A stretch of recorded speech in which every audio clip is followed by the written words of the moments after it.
चलो बेटा। ધોરણ 12 ચેપ્ટર નંબર 3 લેક્ચર પહેલો પાઠનું નામ કંઈક છે પ્રવાહ વિદ્યુત. એટલે વિદ્યુત પ્રવાહ આપણે એવું ભણી ગયા છે. આ લોકોએ નામ આપ્યું છે પ્રવાહ વિદ્યુત. તો સર આમાં ફરક શું? તમે જે પહેલો અને બીજો પાઠ ભણ્યા, પહેલો અને બીજો, તો આ પહેલો અને બીજો પાઠ એ બંને પાઠમાં વિદ્યુત ભારો સ્થિર હતા.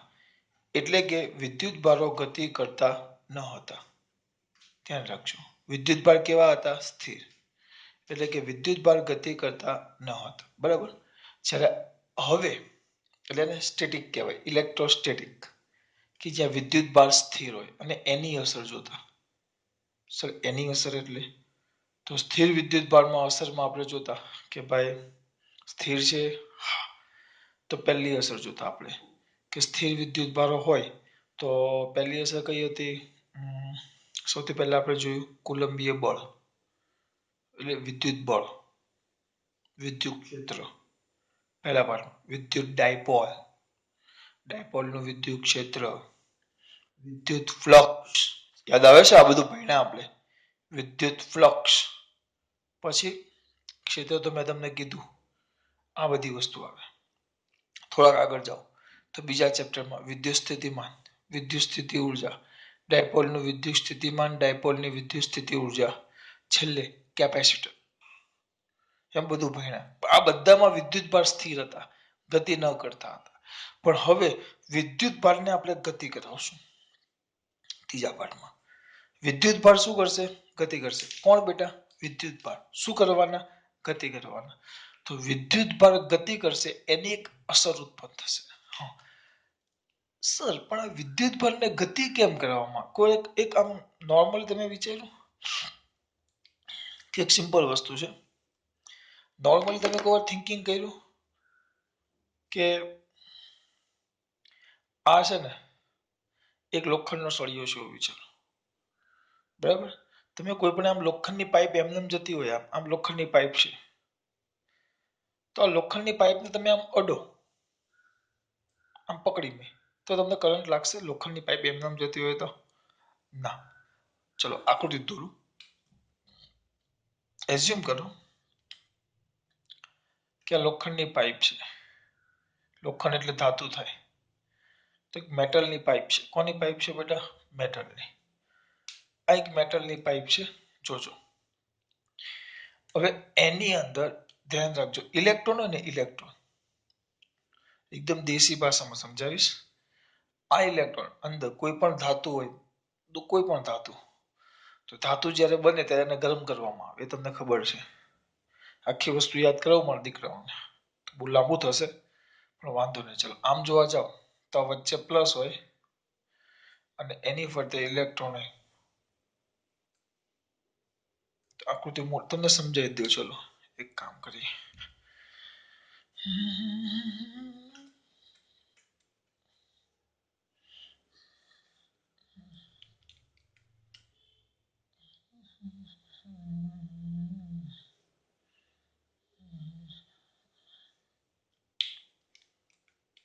આ પ્લસ છે, એની ફરતે ઇલેક્ટ્રોન છે.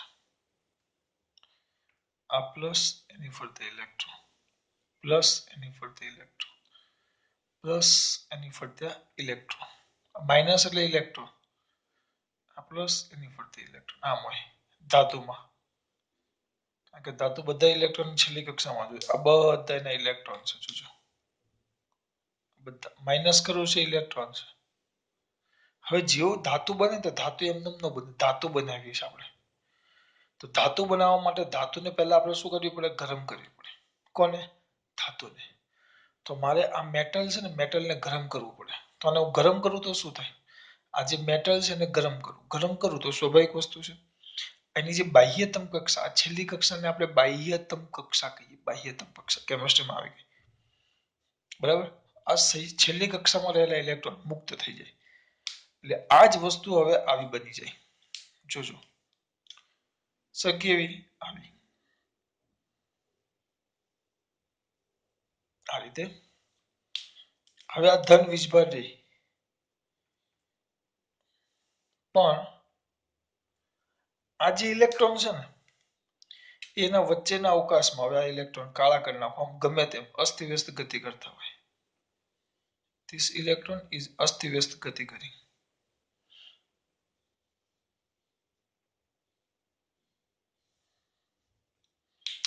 આ બધા ઇલેક્ટ્રોન અસ્તવ્યસ્ત ગતિ કરે. કેવી ગતિ કરે? અસ્તવ્યસ્ત. આ બધા ધન એની ફરતે ચોક્કસ કક્ષામાં ઇલેક્ટ્રોન અને બધા જ ઇલેક્ટ્રોન કેવી ગતિ કરે? અસ્તવ્યસ્ત. ધ્યાન રાખજો કેવી ગતિ કરે? અસ્તવ્યસ્ત. એટલે આમાં વિદ્યુતભાર ગતિ કરતા હોય એટલે આ તમારો સાદો સળિયો છે. આવો ખાલી એક લોખંડનો સાદો સળિયો તમે લઈ લો આ રીતે. આ એક સાદો સળિયો લઈ લો લોખંડનો. લોખંડનો કયો સળિયો લઈ લો? સાદો. બરાબર. હવે જોજો લોખંડનો સાદો સળિયો લીધો છે આપણે.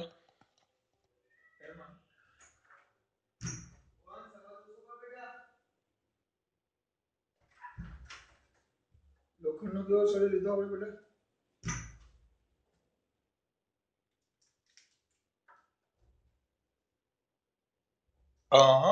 સાદો સળિયો લીધો. હવે શું કરશું? પણ એના અંદર આ બધા ઇલેક્ટ્રોન છે જો આ સળિયો છે એને હું એમને પકડું ને આમ પકડું ને તો મને કઈ જ ન થાય. કેમ? કારણ કે એની અંદર વિદ્યુતભાર ગતિ કરતા હોય બધા જ વિદ્યુતભારો ગતિ કરતા હોય આ રીતે. પણ આ વિદ્યુતભારો કેવી ગતિ કરતા હોય? સતત અસ્તવ્યસ્ત ગમે ત્યાં જાય. આ બધા વિદ્યુતભારો ગતિ કરતા હોય પણ આ વિદ્યુતભારો કેવી ગતિ કરતા હોય? અસ્તવ્યસ્ત. બધા જ વિદ્યુતભાર ગતિ કરે પણ કેવી કરે? અસ્તવ્યસ્ત. એટલે આની પરિણામી અસર કેવી થઈ જાય? 0. અને પરિણામી અસર શું થઈ જાય? 0. એટલે આવા ખાલી લોખંડના સળિયાને હું ઓઢું તો મને કોઈ જ અસર થતી નથી. લોખંડની પાઇપ તમે આમ પકડો તો આમ કરંટ ન લાગે પણ એ જ લોખંડની પાઇપ હોય જો ધ્યાન આપજો. એ જ લોખંડની પાઇપ હોય. એ જ લોખંડની પાઇપ છે પણ એ લોખંડની પાઇપને હું બેટરી સાથે જોઈન્ટ કરી નાખું તો બેટરી સાથે જોઈન્ટ કરી નાખું તો આ પ્લસ આ માઇનસ તો આ પ્લસ તો આ છેડો પ્રબળ પ્લસ થાય અને આ છેડો પ્રબળ માઇનસ થાય. તો હવે આ જે ઇલેક્ટ્રોન ધન વીજભાર યાદ રાખજો આપણે ભણી ગયા ધન વીજભાર તો પોતાનું સ્થાન કદી પણ છોડે નહીં. એ સતત અંદરના અંદર એનું સ્થાન ન છોડે એમને એમ જ પોતાના મૂળ સ્થાન જાળવી રાખે. એ મૂળ સ્થાનને યાદ હોય તો આપણે લેટિસ બિંદુ કીધેલું લેટિસ બિંદુ એ ત્યાં રહે. પણ હવે આ બધા ઇલેક્ટ્રોન છે ઋણ વીજભારો તો આ જે સળિયાનો આ જે છેડો છે ધન છેડો છે અને આ જે છેડો છે ઋણ છેડો છે તો બધા ઇલેક્ટ્રોન કયા છેડા તરફ આકર્ષાય? ધન. બધા ધન તરફ આમ જાય. એટલે હવે જે પેલામાં જે મુક્ત ઇલેક્ટ્રોન હતા ને ફરક તમને ખબર પડવી જોઈએ કે બસ આ જ મેન છે કે બધા ઇલેક્ટ્રોન એક જ દિશામાં શું કરે છે? ગતિ. બધા એક જ દિશામાં આ બાજુ. આ જે અસ્તવ્યસ્ત હતા એના જગ્યાએ બધા જ ઇલેક્ટ્રોન એક જ દિશામાં ગતિ કરે છે ચોક્કસ.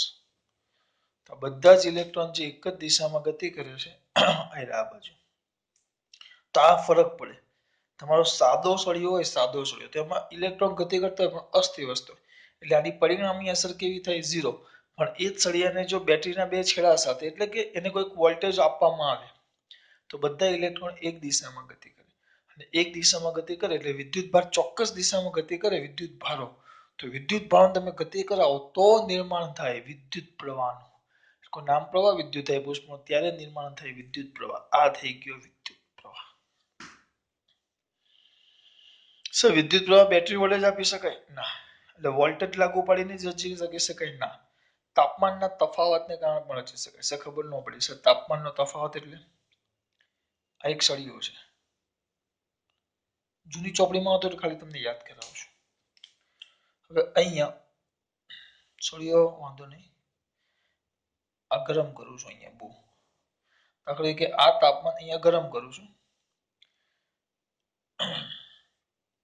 આનું તાપમાન થઈ જાય છે 1000°C અને આ બાજુ આપણું ઓરડાનું તાપમાન સામાન્ય 35°C તો ગરમ થાય તો અહીંયાના જે ઇલેક્ટ્રોન મુક્ત ઇલેક્ટ્રોન, એ મુક્ત ઇલેક્ટ્રોનનું તાપમાન કેટલું થયું? 1000 સેલ્સિયસ. તમે કદાચ નાના હતા એટલે 11માં મેં ચલાવ્યું 3/2 kBT આ સૂત્ર આવે આપણું 3/2 kBT 3/2 kBT. તો એના અનુસાર અહીંયાથી કઈક વિદ્યુત ભારનો જથ્થો એટલે આ અનુસાર 3/2 kBT T તાપમાન છે તો એ તાપમાન અનુસાર આ કઈક ગતિ ઉર્જા ધરાવે. આ બધા ગતિ ઉર્જા K ધરાવે. તો એ ગતિ ઉર્જા ધરાવે ને હંમેશા વિદ્યુત ભાર ક્યાં ગતિ કરે? વધુ તાપમાનથી ઓછા તાપમાન તરફ. એટલે બધા ઇલેક્ટ્રોન આમ ગતિ કરે અને વિદ્યુત પ્રવાહનું શું કરે? નિર્માણ. વધુથી ક્યાં જાય? ઓછા તરફ. એટલે વિદ્યુત સ્થિતિમાનના તફાવતને કારણે પણ થાય, તાપમાનના તફાવતને કારણે પણ થાય. ત્રીજું આવે ચુંબકીય ક્ષેત્રના ફેરફારને કારણે. સર એ હમણાં નહીં કહીશ, એ ચોથા પાઠમાં આવશે. આપણે તમારે આટલું યાદ રાખવાનું. કેટલાને કારણે બેટા? આટલાને કારણે. પહેલા જો સમજ પડી. પહેલા સામાન્ય આમ હોય, ધાતુ બને એટલે આવી રીતે ધન આયનો ચોક્કસ સ્થાને અને એની ફરતે આ ઇલેક્ટ્રોન, પણ આ ઇલેક્ટ્રોન ગતિ કરતા જ હોય પણ અસ્તવ્યસ્ત ગતિ કરે એટલે આપણો આ સાદો સળિયો આપણને કોઈ અસર કરતો નથી. ધ્યાન આપજો. પણ જેવા સળિયાને બેટરીના બે છેડા વચ્ચે લાગુ પાડવામાં આવે તો આ પ્લસ અને માઇનસ તો ઇલેક્ટ્રોન માઇનસ થી કઈ તરફ ગતિ કરવા લાગે? પ્લસ. તો બધા ઇલેક્ટ્રોન એક ચોક્કસ દિશામાં ગતિ કરે, ચોક્કસ દિશામાં. આ તમને એક સાદો બેઝ આપું છું. આમ સંપૂર્ણ બધા આમ ન આવે, થોડાક પ્રમાણમાં જ આવે. હું તમને એકદમ લીગલી કહી દઉં કે આમ થાય તો વિદ્યુત પ્રવાહનું શું થયું કહેવાય? નિર્માણ. જેને આપણે પ્રવાહ વિદ્યુત ભારને નામ આપ્યું. આ ફરક કરંટ વગરના સળિયામાં, કરંટ વાળા સળિયામાં. હા, સંપૂર્ણ એક હાથે બધામાં આવી જાય. આમાંય અસ્તવ્યસ્ત હોય પણ પરિણામી આ બાજુ વધારે હોય એક ચોક્કસ દિશામાં. બધા થોડાક આ બાજુ ખસે. એ આગળ આવશે ડિફ્ટ વેગમાં, પણ અત્યારે ખાલી આ સાદું યાદ રાખો. આપણે આ રીતે થાય પ્રવાહનું નિર્માણ. એટલે કે મેં વિદ્યુત ભારને શું કરાવી? ગતિ. મેં તમને એ તો મેન ફરક કીધો. અત્યાર સુધીના આપણે પાઠમાં આગળ જોયેલા બે પાઠમાં એમાં વિદ્યુત ભાર સ્થિર હતો, પણ આમાં વિદ્યુત ભાર સ્થિર નથી. વિદ્યુત ભાર શું કરશે? ગતિ કરશે. ચલો આગળ. હવે તો આપણે વિદ્યુત ભાર ગતિ કરે તો હવે વિદ્યુત પ્રવાહ વિશે કેટલીક માહિતી મેળવશું.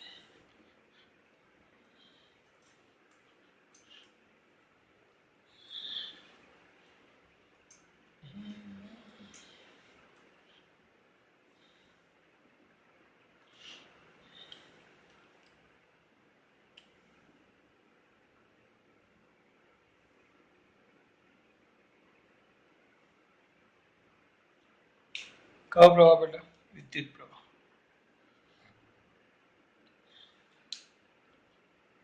વાહકના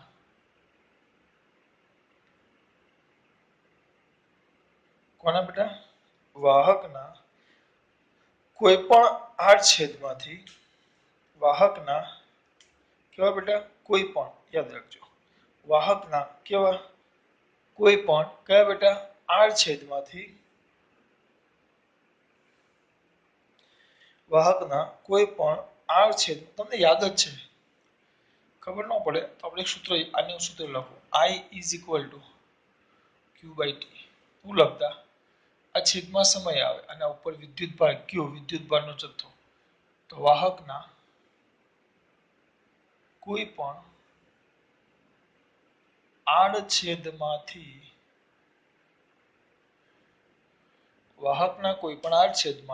એકમ સમયમાં, કયા સમયમાં બેટા? એકમ સમયમાં, કારણ કે સમય છેદમાં હતો. જો સૂત્ર શું હતું આપણું? સૂત્ર હતું I is equal to Q/T. તો T ક્યાં છે? છેદમાં. એકમ સમયમાં વાહકના કોઈ પણ આડછેદમાંથી કયા સમયમાં? એકમ સમયમાં પસાર થતા વિદ્યુત ભારના Q ઉપર છે, વિદ્યુત ભારના ચોખ્ખા જથ્થાને વિદ્યુત પ્રવાહ કહેવાય.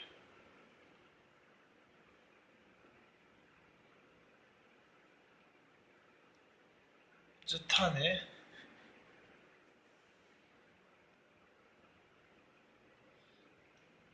જથ્થાને તે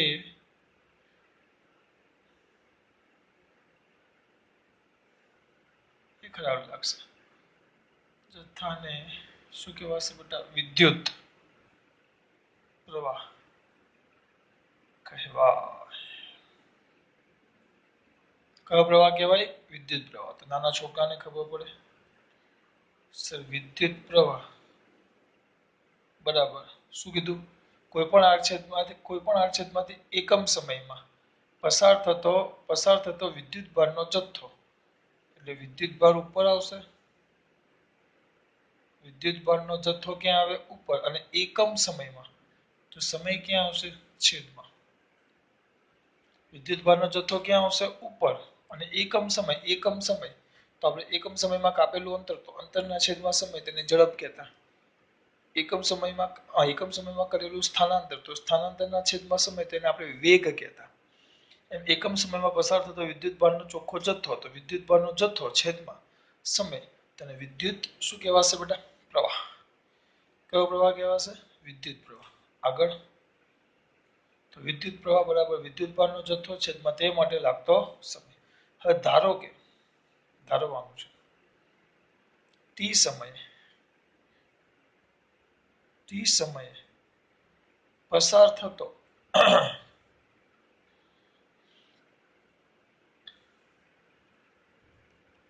વિદ્યુત ભાર બરાબર ક્યુ છે. અને ટી પ્લસ ડેલ્ટા ટી સમયમાં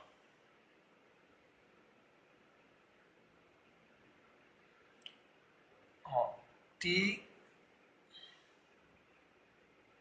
સમયમાં ટી પ્લસ ડેલ્ટા ટી સમયમાં પસાર થતો વિદ્યુત ભારનો જથ્થો થોડોક વધી ગયો. ક્યુ પ્લસ ડેલ્ટા ક્યુ છે. ટી સમયમાં કેટલો પસાર થાય છે? ક્યુ. ટી પ્લસ ડેલ્ટા ટી સમયગાળામાં કેટલો પસાર થાય છે? ક્યુ પ્લસ ડેલ્ટા ક્યુ. થોડોક વધી ગયો. તો ડેલ્ટા ટી સમયમાં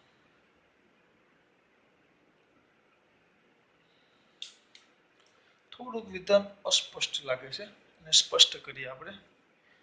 વિધાન અસ્પષ્ટ લાગે છે, એમ ન ચાલે બેટા. લખવાનું એ જ છે. ધારો કે ટી સમયમાં વાહકમાંથી પસાર થતો વિદ્યુત ભારનો જથ્થો બરાબર ક્યુ. તો ટી પ્લસ ડેલ્ટા ટી સમયગાળામાં પસાર થતો વિદ્યુત ભારનો જથ્થો બરાબર ક્યુ પ્લસ ડેલ્ટા ક્યુ. ખાલી વાહક લખવાનું ભૂલી ગયો. બરાબર. પેલામાં ક્યુ અને પેલામાં ક્યુ પ્લસ ડેલ્ટા ક્યુ આટલો પસાર થાય છે. જોજો ધારો કે તો કેટલા સમયગાળામાં? તો ડેલ્ટા ટી સમયગાળામાં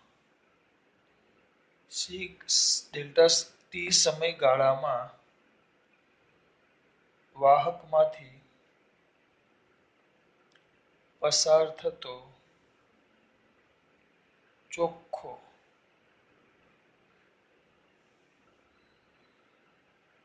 વિદ્યુત ભારનો જથ્થો ડેલ્ટા ક્યુ હોય તો ટી માં કેટલો હતો? ક્યુ. તો ટી પ્લસ ડેલ્ટા ટી માં કેટલો થયો? ક્યુ પ્લસ ડેલ્ટા ક્યુ. તો ડેલ્ટા ટી સમયગાળામાં કેટલો પસાર થયો? ડેલ્ટા ક્યુ. ડેલ્ટા ટી સમયગાળામાં વાહકમાંથી પસાર થતો ચોખ્ખો વિદ્યુત ભારનો જથ્થો કેટલો છે? ડેલ્ટા ક્યુ. તો જો સમયનો ગાળો મોટો છે, સમયનો ગાળો કેવો છે? મોટો. તો આપણે મોટા સમયગાળા માટે ન જોઈએ, આપણે તો નાનો સમયગાળો જોઈએ. તેના માટે શું કરવાનું? તો એને વિદ્યુત પ્રવાહ ન કહેવાય, એને કહેશું આપણે સરેરાશ. કયો પ્રવાહ બેટા? વિદ્યુત પ્રવાહ. તો સરેરાશ વિદ્યુત પ્રવાહને એવરેજ આઈ વડે દર્શાવે. એવરેજ આઈ. તો સરેરાશ વિદ્યુત પ્રવાહ ઇઝ ઇક્વલ ટુ વિદ્યુત ભારનો ચોખ્ખો જથ્થો, તો delta Q by delta T, જેને કહેવાશે સમીકરણ નંબર 1.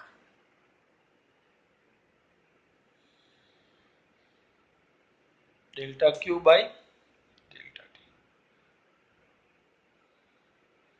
આવ્યો તમારો એક સવાલ, એક ખાલી આગળ સરેરાશ વિદ્યુત. હવે તમે લિમિટ લઈ લો. ડેલ્ટા ટી ટેન્ડ્સ ટુ 0 લેતા તત્કાલીન કેવો બેટા? તત્કાલીન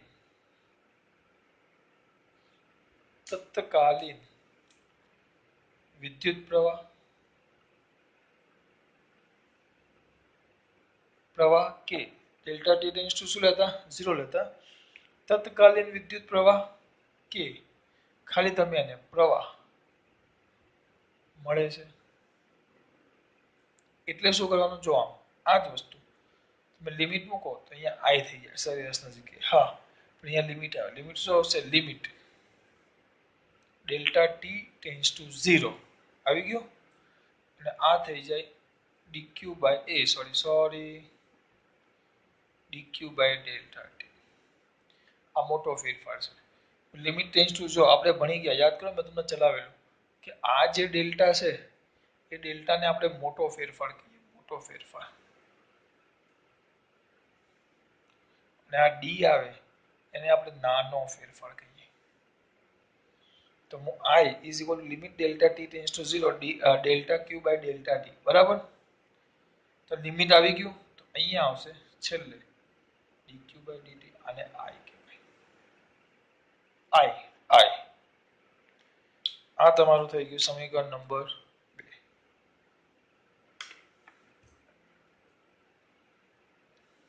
બરાબર, આ થઈ ગયું સમીકરણ નંબર 2. સમીકરણ 2 પરથી તમે કહી શકો છો, સમીકરણ 2 પરથી કહી શકાય. શું કહી શકાય? કહી શકાય કે કોનું? ટી. આ શું છે? ક્યુ. ક્યુ એટલે વિદ્યુતભાર. ક્યુ એટલે વિદ્યુતભાર. આ કોણ છે? ક્યુ. ક્યુ એટલે વિદ્યુતભાર. કહી શકાય કે વિદ્યુતભાર નું ટી એટલે કોની સાપેક્ષે બેટા? સમયની સાપેક્ષે. સમયની સાપેક્ષે શું કરતા બેટા? વિકલન કરતા વિદ્યુત પ્રવાહ મળે છે. આ યાદ રાખો, નોંધ કરીને લખી નાખું છું યાદ રાખવા માટે. આ વિધાન લખ્યું પણ આ ચોખ્ખું કામનું છે, બહુ છે, વધારાનું છે પણ કામનું છે.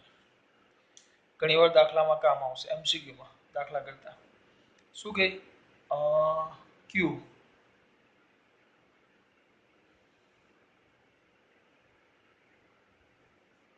ક્યુ હોય, ક્યુ નું શું કરવામાં આવે? ટી ની સાપેક્ષે ક્યુ નું વિકલન કરો તો શું મળે? આઈ. અને આઈ નું સંકલન કરો, ઊંધી ક્રિયા, તો શું મળે? ક્યુ. પણ કોની સાપેક્ષે બંને કરવાનું? ટી ની સાપેક્ષે. એટલે કે ટી ની સાપેક્ષે ક્યુ નું જો વિકલન કરવામાં આવે તો શું મળે? આઈ એટલે કે વિદ્યુત પ્રવાહ. અને આઈ એટલે કે વિદ્યુત પ્રવાહનું ક્યુ ની ટી ની સાપેક્ષે શું કરવામાં આવે? સંકલન કરવામાં આવે તો શું મળે બેટા? ક્યુ એટલે કે વિદ્યુત ભાર. આ યાદ રાખજો મારા દીકરાઓ. આવી ગયું. હા, હવે જો વાહકમાંથી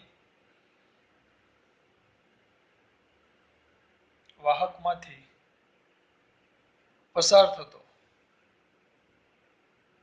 થતો વિદ્યુત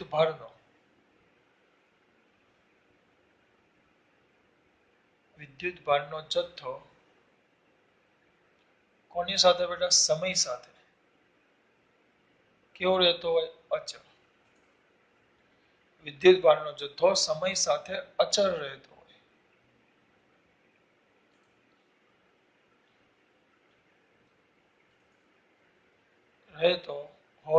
એટલે જથ્થો બદલાતો નથી, ફિક્સ જ છે. તો તમે વિદ્યુત પ્રવાહ I is equal to Q by T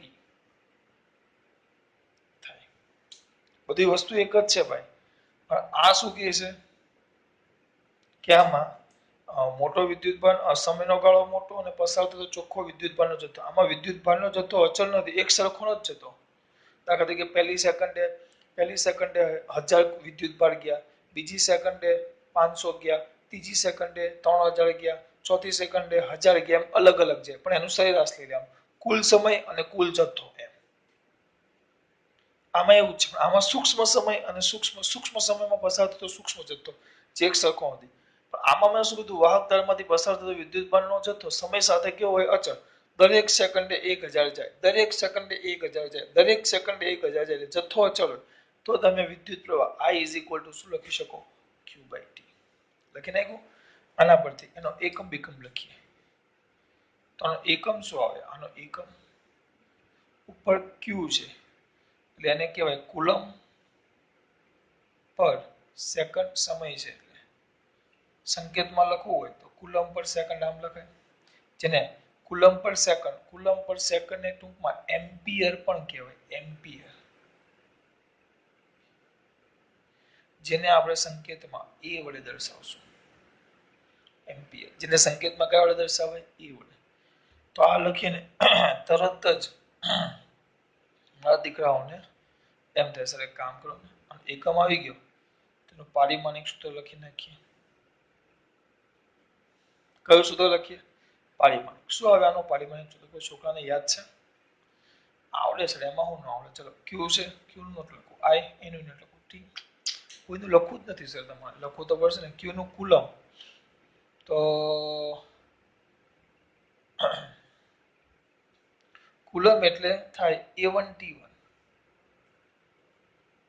એનું થાય A1T1 અને T એટલે T1, તો ટૂંકમાં A1 એટલે એનું સૂત્ર થાય M0 L0 T0 A1.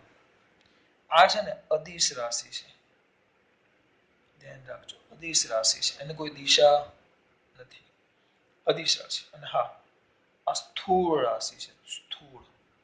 સ્થૂળ એટલે મોટી રાશિ છે. આખા વાહકના આખા આડછેદમાંથી પસાર થતો વિદ્યુત ભાર લેવાનો. એક તો અદિશ રાશિ, સ્થૂળ એટલે મોટા પાયે માપવામાં આવતી, આખા વાહક તારમાંથી માપવામાં આવતી રાશિ છે, એટલે મોટી રાશિ છે. એટલે ધ્યાન રાખજો. આ આપણે વાત કરી વિદ્યુત પ્રવાહની. કોની વાત કરી બેટા આપણે, વિદ્યુત પ્રવાહની. ધ્યાન રાખજો.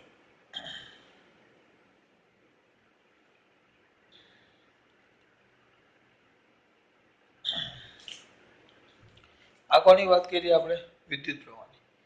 હજી હવે 1 એમ્પિયરની વ્યાખ્યા લખવી હોય તો લખાય આના પરથી, I Q/T પરથી. આટલું ક્લિયર થયું માં પોયરાઓને, આટલું ક્લિયર થયું એમ કેવું છે. તો થોડાક આગળ છીએ આપણે. જો જોઈએ,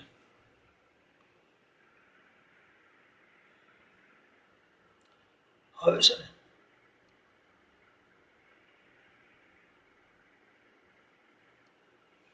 જો જોઈએ, 1 એમ્પિયરની વ્યાખ્યા લખવાની છે આપણે. એકમની વ્યાખ્યા પણ લખવી પડે. એમ્પિયર છે કે નહીં, તો 1 એમ્પિયર કોની વ્યાખ્યા લખવાની છે, 1 એમ્પિયર. તો સર એ વ્યાખ્યા કેમ લખાય, કઈ રીતે, જો હું કોઈ પણ વાર 1 એમ્પિયર કોઈ પણ એકમની વ્યાખ્યા આવે ને તેનું સૂત્ર લખી નાખવાનું, Q/T. બરાબર.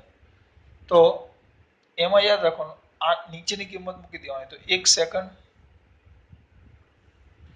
એક જવાબ લાવવો હોય ને આપણે આ 1 એમ્પિયર લાવવાનું છે, તો નીચે પણ કિંમત 1 સેકન્ડ મુકાય અને ઉપર 1 કુલમ મુકાય. પાછા અમુક તજજ્ઞો કહેશે તમે આવું કરો, હું આવું ન કરું.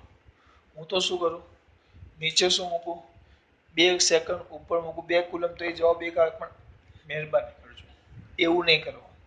નીચે 1 સેકન્ડ તો ઉપર, નીચે 1 સેકન્ડ તો ઉપર 1 કુલમ. આટલું થઈ જાય પછી વ્યાખ્યા બનાવવાની આપણે. વ્યાખ્યા તો સર વ્યાખ્યા કઈ રીતે બને, એ જ પેલી જ વ્યાખ્યા, પણ શું લખવાનું, વાહકના કોઈ પણ વાહકના કોઈ પણ આડછેદમાંથી લખવાનું નીચે છે તો આપણે એકમ સમય લખેલું એના જગ્યાએ એમ લખવાનું 1 સેકન્ડમાં 1 સેકન્ડમાં શું થતો બેટા પસાર થતો 1 સેકન્ડમાં શું થતો પસાર થતો કોનો વિદ્યુત ભારનો જથ્થો 1 કુલમ હોય તો વાહકમાંથી 1 એમ્પિયર વિદ્યુત પ્રવાહ પસાર થાય છે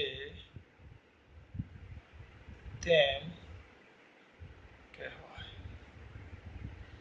કોઈ આડછેદમાંથી 1 સેકન્ડમાં પસાર થતો વિદ્યુતભારનો જથ્થો 1 કુલમ હોય તો વાહકમાંથી 1 એમ્પિયર વિદ્યુત પ્રવાહ પસાર થાય છે તેમ કહેવાય. લખવાનું શું 1 સેકન્ડમાં પસાર થતો વિદ્યુતભારનો જથ્થો 1 કુલમ બંનેની કિંમત 1 મૂકી દેવાની. ખબર છે અહીંયા જો 1 સેકન્ડમાં પસાર થતો વિદ્યુતભારનો જથ્થો 1 કુલમ તો 1 એમ્પિયર વિદ્યુત પ્રવાહ પસાર થાય તેમ કહેવાય. આ થઈ ગઈ એમ્પિયરની વ્યાખ્યા. આ થઈ ગયો તમારો વિદ્યુત પ્રવાહ.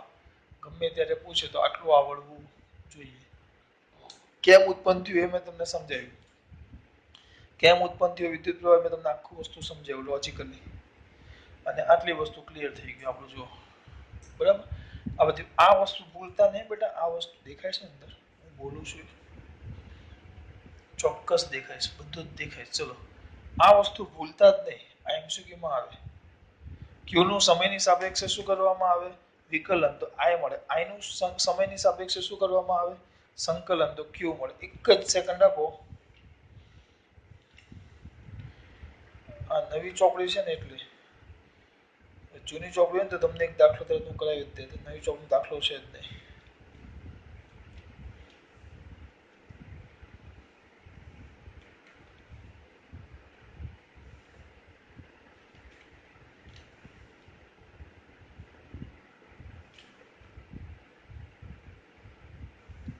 જવા દે કઈ છે જ નહીં. બરાબર ચો દીકરા આ થઈ ગયું તમારું વિદ્યુત પ્રવાહ. હા આ યાદ રાખજો એકમ એમ્પિયર છે.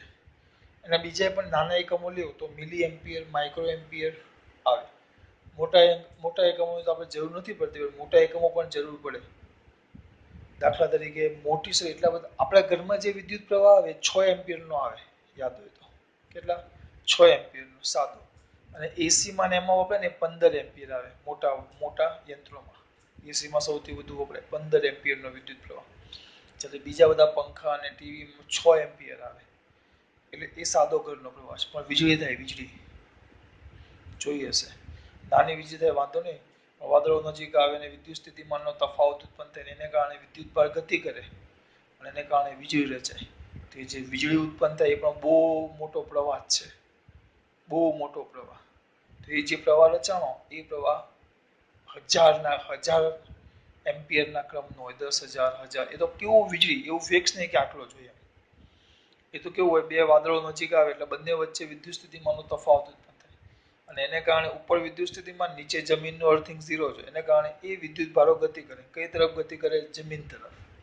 જમીન તરફ ગતિ કરે એને કારણે મસ્ત એવી વીજળી છે. અથવા પેલા બે આ એક મોટો વાદળ ધન છે ને એક મોટો વાદળ ઋણ છે તફાવત ઉત્પન્ન થયો તો એક સ્પાર્ક ઉત્પન્ન થાય. સ્પાર્ક એક વાયર લેવો આ લાલ ને કાળો વાયર છે બેને આમ નજીક લાવો અડાડવાનું ન હોય બહુ વધારે વોલ્ટેજ હોય ને તો આમ નજીક લાવો ને તો આમ સ્પાર્ક ઉત્પન્ન થાય. આમ જો આનાથી આના તરફ સ્પાર્ક જાય તો આમ તીખારો દેખાય. તીખારો તણખો આમ કરતો આમ વિદ્યુત ભાર થતો. તો એવું કેમ થાય લાવવું જોઈએ. જો આ વાદળ છે આ એક વાદળ આમ છે. દર વખતે વીજળી ન થાય એ વાતાવરણમાં એવી અમુક વાર ઘટના આ પ્રબળ આ ઋણ છે અને આ ધન છે. તો આની વચ્ચે વિદ્યુત સ્થિતિમાનનો તફાવત ઉત્પન્ન થયો. બે વાદળ અડે તોય થાય ન અડે તો પણ એવું થાય. તો આ અડે એવું એક એ ઉપરની પરિસ્થિતિ છે. એટલે આપણે તો ખાલી એટલું વિચારો કે આ બે વાદળો વચ્ચે વિદ્યુત સ્થિતિમાનનું શું ઉત્પન્ન થાય? તફાવત.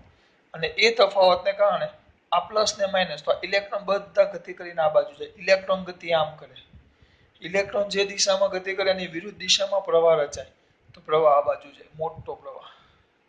તો જે પ્રવાહ ગયો એ જ આપણી વીજળી. અને વીજળી રચાય તો નીચે જમીન હોય, તો તણખો કઈ તરફ જાય? જમીન હોય, જમીન નેગેટિવ, ઝીરો ચાર્જ છે, એટલે એ બાજુ આકર્ષે. જમીન પૃથ્વી પર, એટલે વીજળી ક્યાં આવે? પૃથ્વી પર. પૃથ્વી પર જો કોઈક વ્યવસ્થિત વ્યક્તિ ઊભો હોય તેના માથા પર પણ આવે, ખબર કે નહીં? આપણે ઘણી વાર પૃથ્વી પર વીજળી પડે, ધાબા પર કે પડે, ટાંકા પર ટાંકા તોડ નાખે, માણસ પર મળે, માણસ મળી જાય, ઘણું બધું થાય. આ ધ્યાન રાખજો.